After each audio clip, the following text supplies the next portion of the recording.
How to block someone on Snapchat. Hey guys, if someone is messing with you, if someone is annoying with you, you know what? You can block them on your Snapchat account. So yeah, you can do that too. So yeah, let's get started. So yeah, right now you can see I'm on my Snapchat account, and from here what I'm going to do is I'm just going to go into my chat here.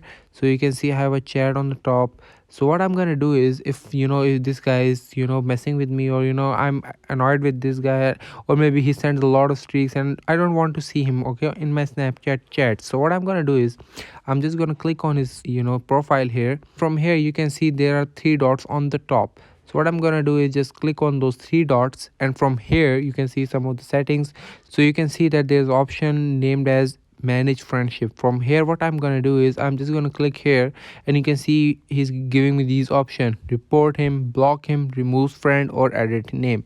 So what I'm gonna do is, if I want to stop him, or I don't want to see his streaks, or I don't want to see the messages, so what I'm gonna do is just remove him as my friend. So he won't be able to text me, or he won't be able to find me. But if I want to never see him, or I don't want him to be in my account ever again, so what I'm going to do is I'm just going to block him out. So yeah guys, that is how you block someone on Snapchat. So I hope this answered your question, and if it did answer your question, you know what to do. You just have to like this video, subscribe to our channel, and hit that bell icon, so you don't miss any video from us. So yeah guys, that's it for today. I'll meet you guys in the next video. Till then, take care and goodbye.